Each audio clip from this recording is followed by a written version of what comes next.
नमस्कार दोस्तों, प्रभु यीशु मसीह के मधुर और मीठे नाम में आप सभी को जय यीशु एवं जय मसीह की। प्यारे दोस्तों, मैं इस समय बाइबल प्रश्नोत्तरी भाग नंबर 22 का उत्तर लेकर आप लोगों के सम्मुख आ चुका हूं। तो दोस्तों, आइए देरी ना करते हुए शुरू करते हैं आज का उत्तर जांच। और पहला सवाल था, बाइबल के अनुसार बीज किसे कहा गया है? और उसके संभावित उत्तर थे प्रधान याजक, स्वर्गदूतों को, परमेश्वर के वचन को, और चौथा था भविष्यवक्ताओं को। तो दोस्तों, इसका सही उत्तर है तीसरा नंबर, परमेश्वर के वचन को बीज कहा जाता है।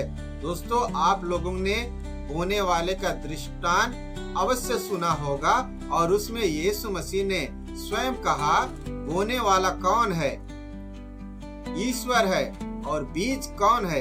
ईश्वर का वचन, परमेश्वर का वचन। तो दोस्तों, आप लोगों को पहले सवाल का अर्थ आप लोगों को मिल गया और उसका उत्तर भी मिल गया।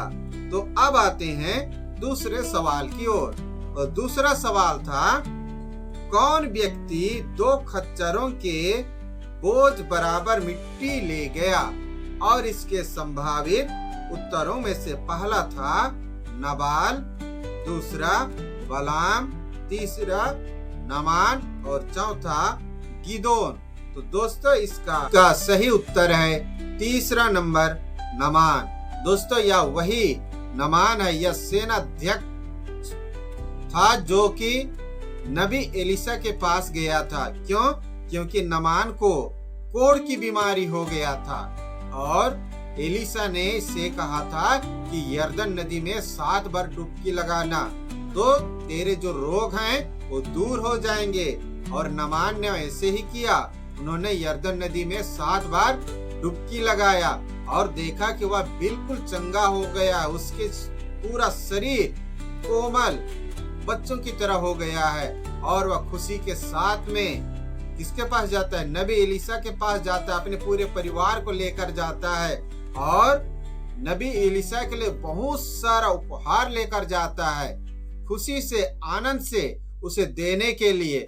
लेकिन नबी एलिशा उनके एक भी उपहार को स्वीकार नहीं करता है, नहीं लेके जाता है।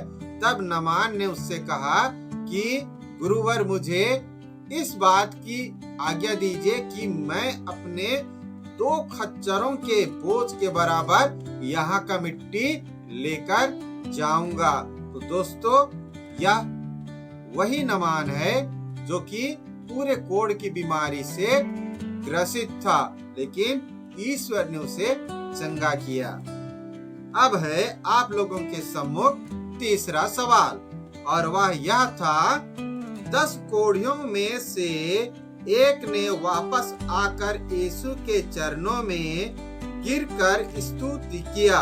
वह किस जाति का था? और इसके 4 संभावित उत्तरों में से पहला था यहूदी, दूसरा फरीसी, तीसरा समारी और चौथा शास्त्री। तो दोस्तों, इसका सही उत्तर है समारी। प्रिय दोस्तों, हमारे प्रभु यीशु मसीह सबसे ज्यादा उन लोगों को चंगाई प्रदान किया, या उन लोगों के विश्वास को आगे बढ़ाया जिसे लोग तुच्छ समझते थे, छोटी जाति का समझते थे, निम्न स्तर का समझते थे। और हमारे प्रभु यीशु मसीह ने उन्हीं लोगों को ऊंचा उठा दिया, और जो अपने घमंड के कारण अपना शान दिखाते थे, उन लोगों को कुचल दिया, उन्हें नीचे गिरा दिया। और ये समारी जाति के साथ वहाँ के लोग छुआछूत की जैसा मानते थे। और यही कारण है कि परमेश्वर ने सबसे ज्यादा समारियों के पास जाकर, या समारियों के बस्ती में, मोहल्ले में जाकर परमेश्वर का वचन को बांटा। अब आते हैं चौथे सवाल की ओर। और चौथा सवाल था, यीशु मसीह ने जिस महिला से पानी मांगा वह किस जाति की थी?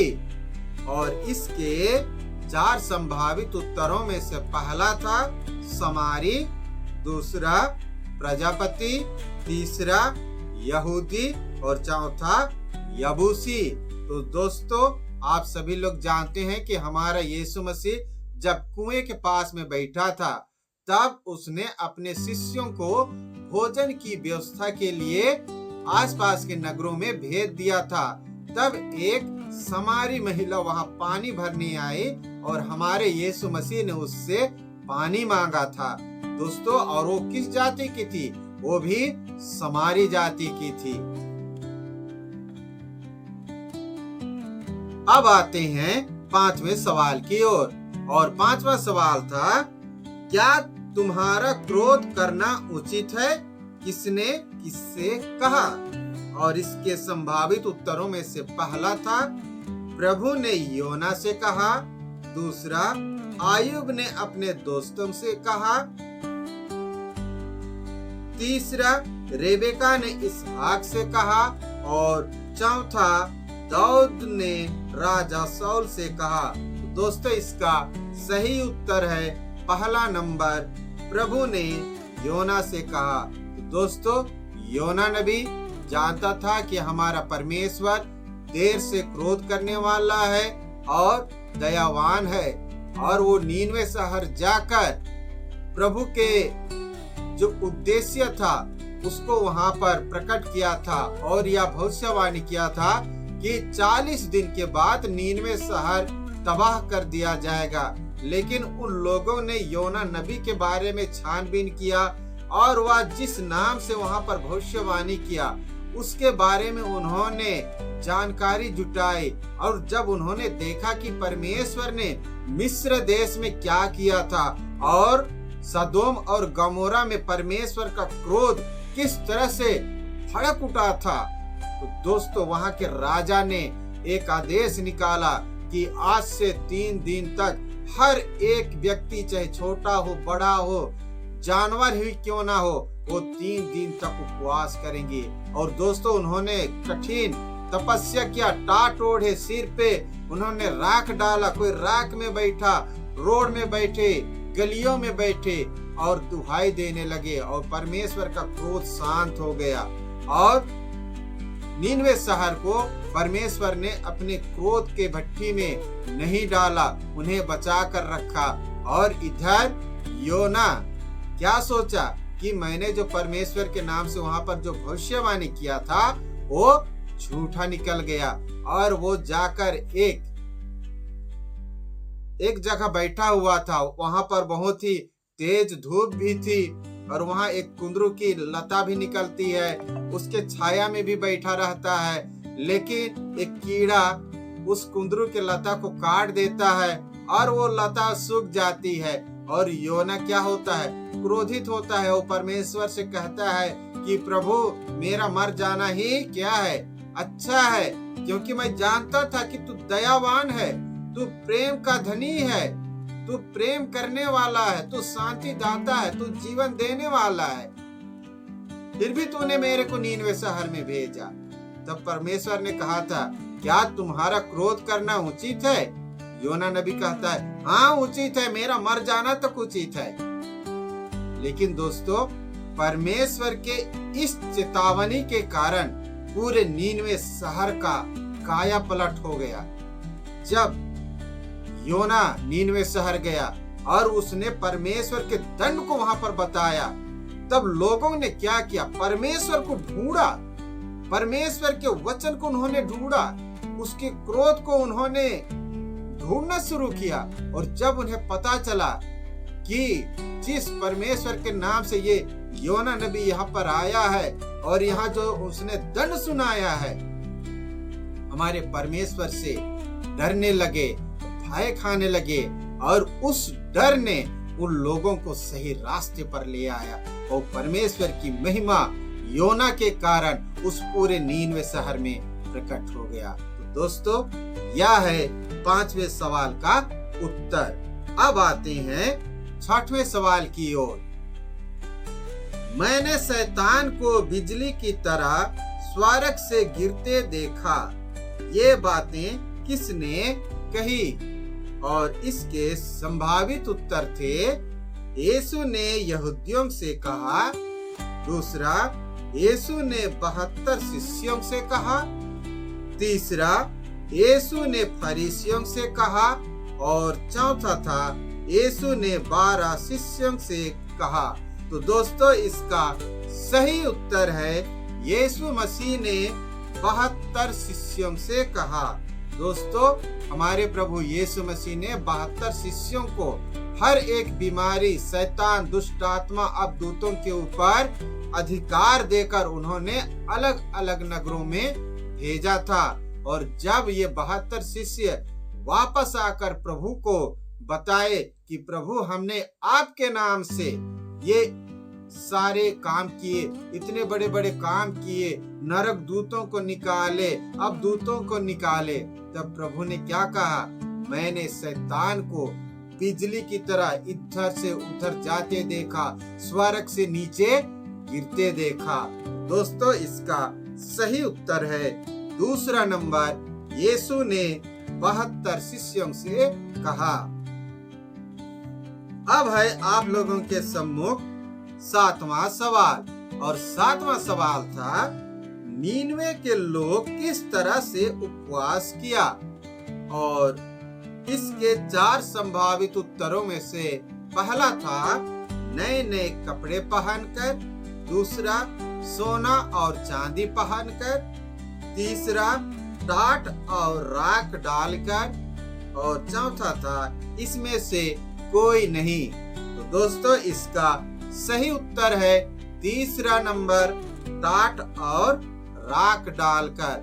दोस्तों, इसके बारे में मैंने अभी ही आप लोगों के सम्मुख बातें रखा है, वचनों को रखा है, आप उसे दोबारा से सुन सकते हैं।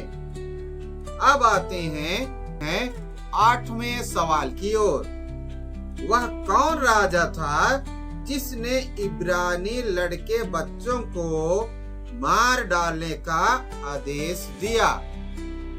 और इसके संभावित उत्तरों में से पहला था राजा साउल। दूसरा, राजा फिरौन। तीसरा, राजा हेरोद। और चौथा, राजा दाऊद। तो दोस्तों, इसका सही उत्तर है दूसरा नंबर, राजा फिरौन।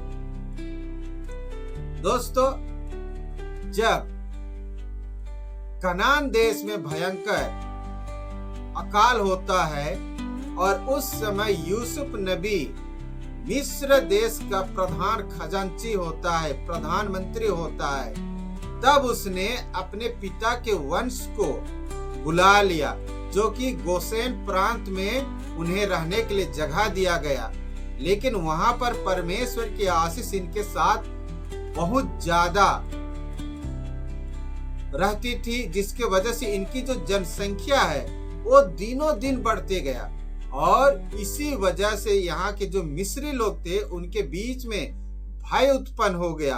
तब उन्होंने षड्यंत्र रचा कि यदि इसी तरह से ये जो इब्रानी लोग हैं, ये जो इस्राएली लोग हैं, ये बढ़ते रहे तो एक दिन ये लोग हमारे ऊपर हुक्म करेंगे और हम उनके नौकर बन जाएंगे, हम उनके सेवक बनेंगे, हम उनके दास दासियां बन जाएंगे।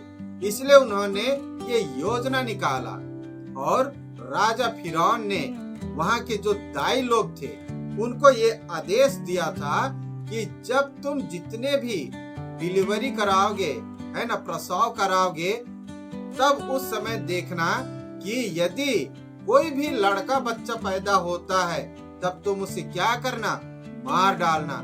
लेकिन यदि कोई लड़की बच्चा पैदा होती है तो उसे छोड़ देना।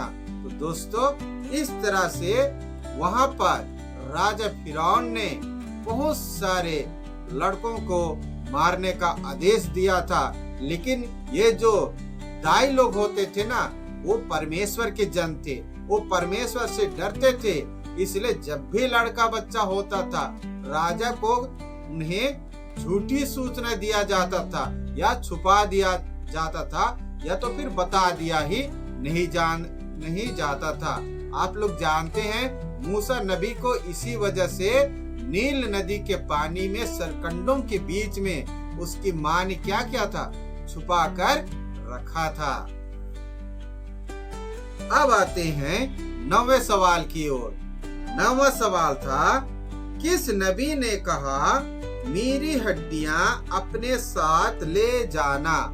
और दोस्तों इसके संभावित उत्तरों में से पहला था नबी याकूब, दूसरा नबी यूसुफ, तीसरा नबी इसहाक और चौथा नबी इब्राहिम।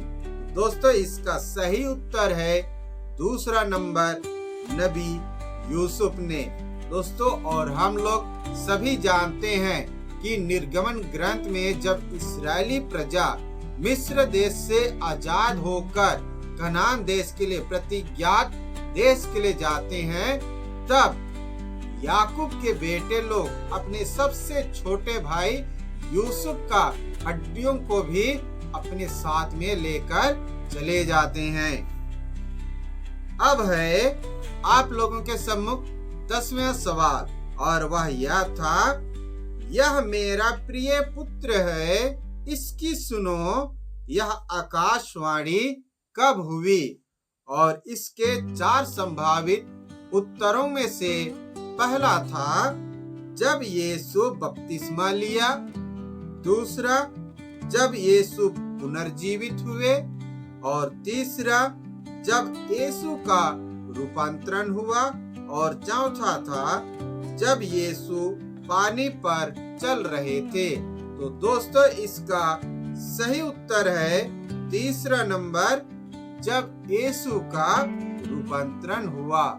प्यारे दोस्तों, जब हमारे यीशु मसीह यरदन नदी में यूहन्ना बपतिस्मा के हाथों से जब वह बपतिस्मा लिया और पवित्र आत्मा कपोत यानी कि कबूतर के रूप में जब उसके कंधे पर आकर बैठा, उस समय भी एक भविष्यवाणी हुई, उस समय भी एक आकाशवाणी हुई, लेकिन वो आकाशवाणी अलग था।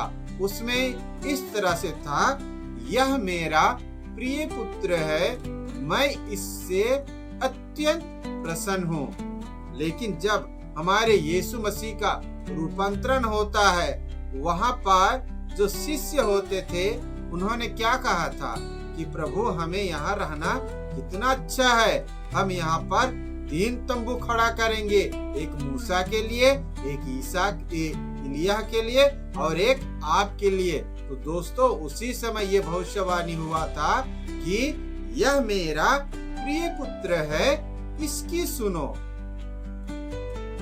तो दोस्तों आप लोगों को ये 10वें सवाल का भी उत्तर मिल गया है। अब आते हैं आखिरी सवाल की ओर। आखिरी सवाल था, मृत्यु पश्चात यीशु मसीह के कौन सा अंग से लहू और पानी बह निकला? और इसके उत्तरों में से पहला था हाथों से, दूसरा पैरों से, तीसरा छाती से और चौथा सिर से। तो दोस्तों इसका सही उत्तर है छाती से। दोस्तों जब हमारे यीशु मसीह ने अपने प्राण त्याग दिए, तब वहाँ के शास्त्री और फरीसियों के आदेश से वहाँ पर कुछ सैनिक देखने गए कि क्या यीशु मसीह जीवित है या नहीं। और जब उन्होंने देखा कि वाकई में हमारा यीशु मसीह मर चुका है, तब उन सैनिकों में से एक ने भाला लेकर उसके पसली के नीचे यानी कि छाती पर उन्होंने क्या किया, वार किया और उसी समय लहू और पानी बह निकला। तो दोस्तों यह रहा 11वां सवाल का उत्तर। तो प्रिय दोस्तों, मैं उम्मीद करता हूँ कि आप लोगों ने सभी सवालों का उत्तर अपने नोट कॉपी में पहले से लिख लिया था, और यदि आपको पता नहीं भी था तो इस एपिसोड के माध्यम से आप अपना उत्तर सही कर सकते हैं। तो दोस्तों मिलते हैं अगले एपिसोड में, तब तक के लिए आप सबों को यीशु मसीह के मधुर और मीठे नाम में जय यीशु, जय मसीह की।